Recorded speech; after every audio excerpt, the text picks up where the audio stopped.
Superboy Prime having an army of Supermen is the best thing coming out of DCKO right now. And so what this does is this initially opens up in the Fortress of Solitude with Superboy Prime and Lois Lane, but really Lois Lane beating the absolute tar out of Sunboy. Now, of course, Sunboy is a member of the Legion of Superheroes from the Absolute Universe who's under Darkseid's control. And Superboy Prime being here is essentially cheering her on. So, for those of you guys who need a little bit of a refresher, because it's been a while since we covered the Superman tie-in for DCKO, the long and short of it is that the Superman comic ran up until DCKO #1 started, and when that event kicked off, Superman had rescued Booster Gold from the Absolute Universe, because yes, Superman in the main DC universe traveled to the Absolute Universe. He was in the future of the Absolute Universe, so he didn't meet Absolute Superman, but he will. And Batman will meet Absolute Batman, and Wonder Woman will meet Absolute Wonder Woman. We know that's happening in this crossover between the Absolute Universe and the main DC universe, and where Superboy Prime basically served as essentially defense and a distraction, essentially giving Superman time to escape the Absolute Universe with Booster Gold, and then showing back up in the main DC universe itself. Once the KO event was going on and the tournament had started, Superboy Prime finally made his escape from the Absolute Universe into the main DC universe with a Legion of Superheroes hot on his trail. Now, as far as how Lois Lane is able to go against someone as powerful as Sunboy, this kind of ties in what was been happening with her character over the last about year or so within DC, which is to say, after the events of Absolute Power, she essentially gained the powers of Superman and became Superwoman. Following that, in the fight between Superman and essentially a cloned version of Lex Luthor, Lois Lane lost her powers, but the idea was that she didn't lose them permanently. She may have gotten them back at some point in time, and that's what happened when she faced off against Sunboy. He basically charged up what were thought to be her dormant powers. Now, that's one of the things she points out, right? The powers, but for how long? And Superboy Prime just says, probably not long enough, Lois, right? We're in the middle of an event, which means the rules on time and continuity are a bit tricky. We gotta go, and we have to go now. Now, that's one of the cool things about Superboy Prime. Keep in mind, he is from the real world, quote unquote, in the DC universe, so he knows how comic book storylines go. So he's kind of like a real world character in a fictional setting, so he breaks all the rules of comic book lore all the time. But the other part of this, and the important element of Lois Lane being here, is that as a journalist, she knew there had to be some information about Darkseid that people just didn't know about before. And that's one of the things that we covered in the last tie-in for Superman, which was that she had essentially learned about the nature of the Omega energy and the Heart of Apokolips inside Earth. So she's essentially figuring out what Superman and all those guys are learning as part of the DCKO event. She's just learning it in a separate location. And so that's why she tells Superboy Prime, we can't leave yet, right? The Kryptonian archives here have information about Darkseid, Doomsday, and the tournament. And that's where Superboy Prime is like, wait a minute. What tournament? Because he has no idea that this massive tournament is taking place between a whole ton of superheroes, all competing against each other in order to attain the Heart of Apokolips and a power that rivals that of Darkseid, who is now a universe unto himself. And that's what he says, right? I cannot believe there is a death tournament and I'm missing it. And he's like, I should totally be in it. I would kill everybody, punching heads off left and right. And he would. Because if you never read Infinite Crisis, that's when he did it, man. This dude crushed everyone in Infinite Crisis. It's everyone's favorite Superboy Prime story of all time. But that's where she's just kind of like, really? Because I thought you were done with killing people. And he's kind of like, I mean, look, I'm just saying that I could, right? I could do that. It doesn't mean that I will. Do you have any idea how OP I am? I'm a power scaler's dream, and I love a good tournament arc. And that's a true statement. Power scalers can't get enough of Superboy Prime, right? Literally everyone gets compared to Superboy Prime. Iron Man with an infinity gauntlet and a cosmic cube and the heart of the universe, also possessing the power of the one above all, going against Infinite Crisis, Superboy Prime. Go. who wins the battle, right? And it's obvious who would, but power scalers just love to do that kind of stuff. I think it's cool. But that's where she says, like, we have to focus, right? Find a way to get the lost archives to Clark. He needs to know the truth about Doomsday's creation, because that's one of the things that Superman doesn't fully know. And even we don't fully know all this information. The closest information that we have here, assuming there's anything that we haven't really seen per se, is that what DC is doing is going back and reworking the reason for Doomsday's creation. That since time immemorial, the whole purpose of Doomsday was to be created as a quote-unquote perfect killing machine due to the machinations of like some mad scientists out there.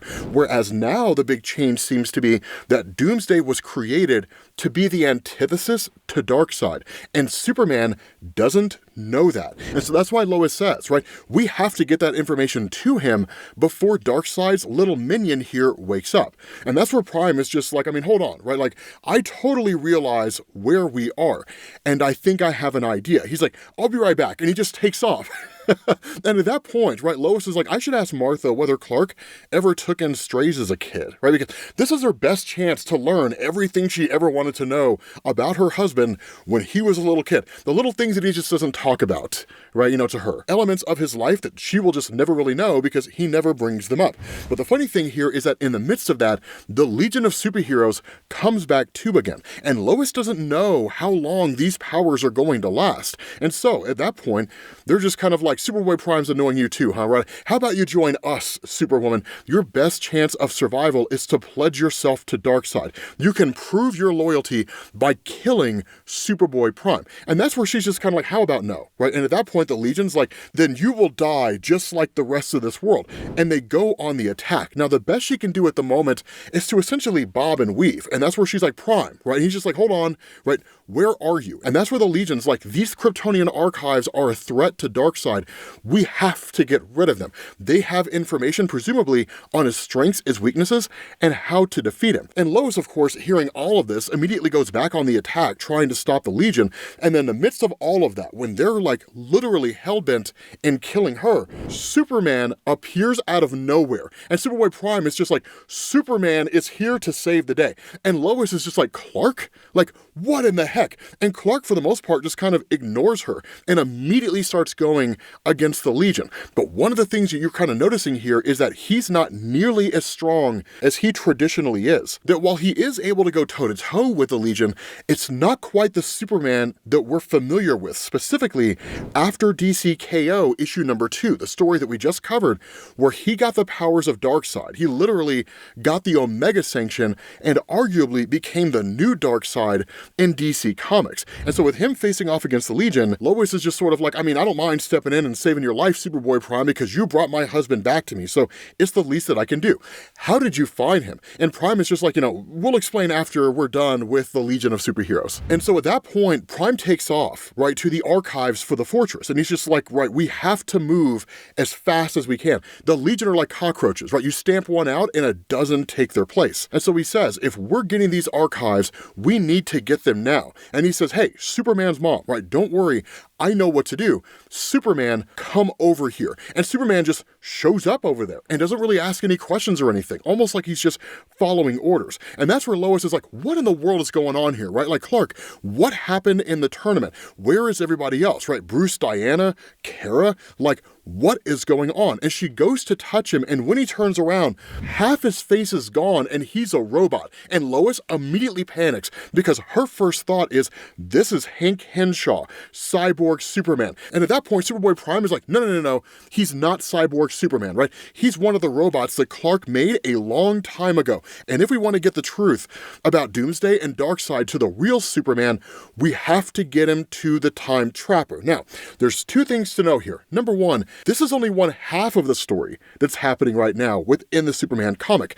And number two, this army of Supermen is not new. And in fact, when he makes reference to the idea that it's one of the robots that Clark made a long time ago, that's a reference to Superman number 56 from way back in the day during the Silver Age, when Superman would actually create robot duplicates of himself. And that's why the insignias that they have on their chest match different eras of Superman from across the history of his character. One of them has the black outfit that Superman was wearing after the death of Superman's storyline. One of them looks like Superman from the Golden Age. Another one is Superman, the Man of Energy. The reason why this is the case is because over the years in DC Comics, they would write these stories where there would be robot duplicates of Superman. And it was a way for Superman to essentially trick the world, for Clark Kent and Superman to exist in two different places at the same time. Now, 99% of the time, this is just an old school Silver Age trope, right? It's just this kind of aspect of his character that they would write in to a particular story because it was goofy or it was interesting or whatever the case may be. But it was one of those elements of his character that has just stuck around for a long time. And one of the things to keep in mind is that because of the events of The Darkest Night and how all that stuff unfolded and death metal and so on and so forth, DC essentially came along and established that everything that's happened in the history of DC Comics is intact. There are no more reboots that have wiped out existing continuity. So events that took place back in the 1950s in DC Comics, that is all in continuity now. And that's how all these robots fit into the equation. So, jumping to the other part of this story, which is really, really amazing. One of the big questions that a lot of us have been left asking here is that in the aftermath of the We Are Yesterday storyline, when Gorilla Grodd essentially brought together his Legion of Doom, so Lex Luthor, Joker, all those guys who were essentially time displaced, and they showed up in the present day, and then were ultimately locked away in the Phantom Zone in the events leading up to DCKO, and during DCKO number 1. How is it they escaped, and how is it they've shown up in the DCKO event? It's been a mystery that we've never gotten the answer to, and it's really, really cool. So what this does is this focuses on the initial encounter between Lex Luthor and Superman at the beginning of DCKO number 1, when Lex Luthor revealed they had all escaped the Phantom Zone, and they were now competing in the tournament against and with the superheroes. And there's a cool point that gets made here, because what Lex Luthor says is he says, you and the Justice League took away our choice. Imagine what this could have been if you had come to us, asked us for help. So instead of being on the same team, we have to compete against each other. You have your people and I have mine. I'm surprised that you even decided to go through with it, to be honest, that you of all people would allow the creation of a death tournament, because that's one of the things to keep in mind about the entirety of the DCKO event. All the heroes and all these villains are all competing against each other, hero against hero, villain against villain, for the purpose of attaining the Heart of Apokolips. But when Lex Luthor talks about the idea that imagine what this could have been if you came to us and asked us to help, that's a reference to Forever Evil. Because one of the things to remember during the Forever Evil event, for those of you guys who had never read it, it was a phenomenal story. It came in the aftermath of Trinity War, but in essence, the crime syndicate, right, the evil Justice League from Earth 3, they had invaded the main DC universe. We didn't find out until the events of Darkseid War that they had done that because the Anti-Monitor had shown up to their reality and was literally laying waste to it. So they weren't invading the main DC universe, they were fleeing the destruction of their own reality. But when all the superheroes were defeated, Lex Luthor united the villains to save the heroes from the crime syndicate. So that's what he's talking about when he's saying things like, we could have worked together on this. It's not him taunting Superman so much as saying, you should have come to us for help. We've helped you in the past, we would have helped you here. Of what use is an Earth to me or the Legion of Doom when it's been completely eradicated along with the rest of the universe itself? The enemy of my enemy is my friend. And so he says, but that all being said, I am happy to see you. And Superman asks why, and Luthor just says, because I want you to witness my victory. And so Superman asks the question, right? Terrific sent you and the Legion of Doom to the Phantom Zone. We had a plan. keep you on the sidelines and the heroes would compete. How did you do it, right? How could you possibly escape?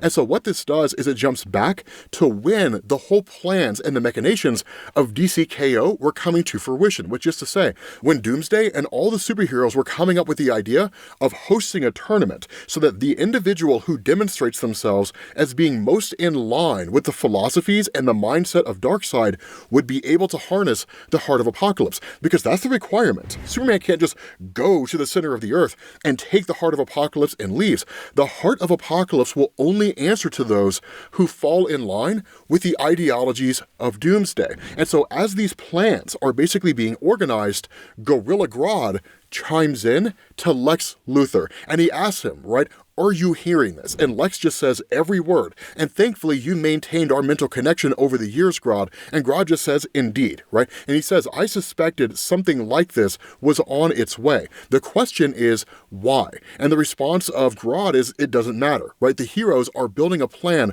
whether your old buddy in blue likes it or not. The Justice League are going to work together to throw everyone they don't like in the Phantom Zone. They say it's to protect us, but it's really because they don't want us to enter this tournament of theirs. And that's where Lex is like, then we'd better have a plan as well. And so what ends up happening is when the T-Spheres are launched by Mr. Terrific for the purpose of snatching up all the different villains and literally sending them to the Phantom Zone, a handful of them don't travel there, that instead they realize they're not in the Phantom Zone, and they don't initially know where it is that they're at, but then they start to pick up on the fact that they're in their old home. They're in the headquarters of the Legion of Doom. And that's when they ask the question, right? Okay, look, if we're not in the Phantom Zone, then it's only a matter of time before the heroes realize that we're not there, right? And they're going to come looking for us, trying to figure out where it is that we're at, because public enemy number one is us.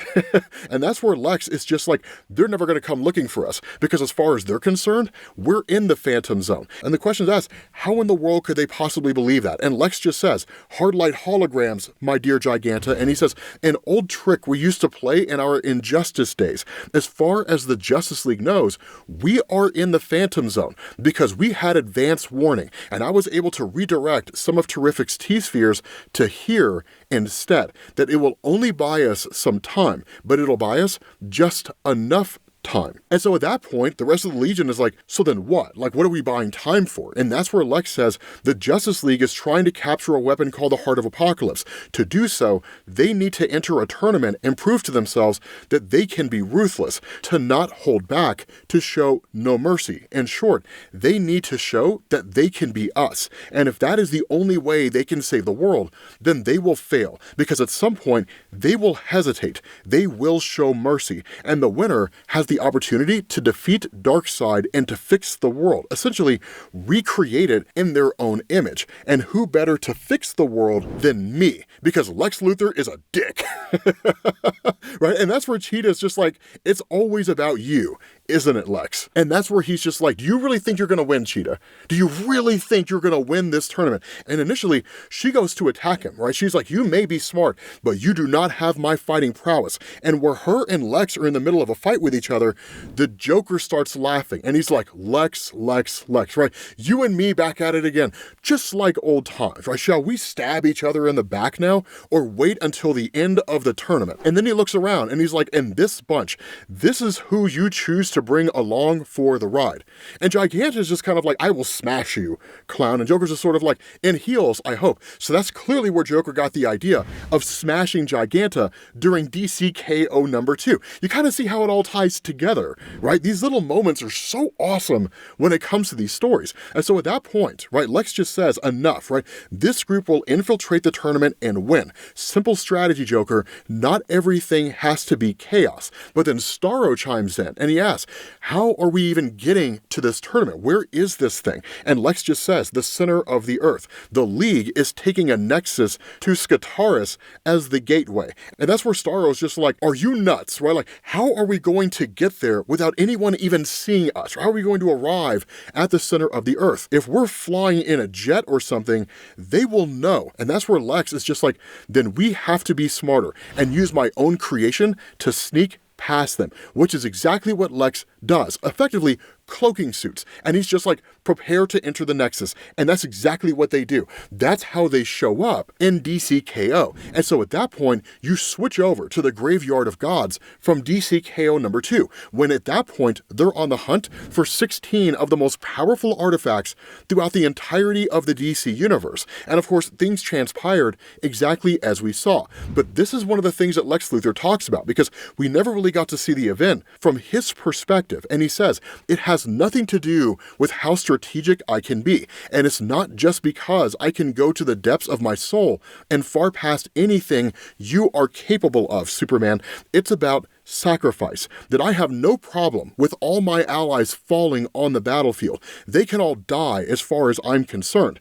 And the thing that is going to really get under your skin, Superman, is some of your friends are going to start to see it my way. And that's where Superman tells Lex Luthor enough, because this conversation between the two of them takes place immediately after the ending of DCKO number 2, when Superman got the Omega Sanction, and he just says, I don't care what happens next. You are not winning. Now keep in mind, Lex Luthor has the Black Lantern ring, which means anyone who dies, he can resurrect. And he says, you cannot see your biggest weakness, Clark. You care not just about the people here, you're distracted by what's happening outside as well. And so at that point, you switch over to what is going to be the next round of the DCKO tournament, when the Heart of Apokolips announces to everybody, here in the third round, you must do battle. Best 2 out of 3. The winner is one step closer to the power to defeat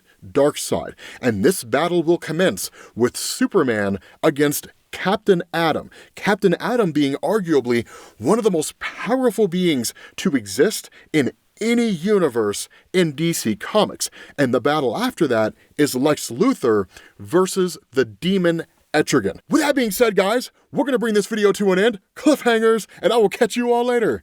Peace.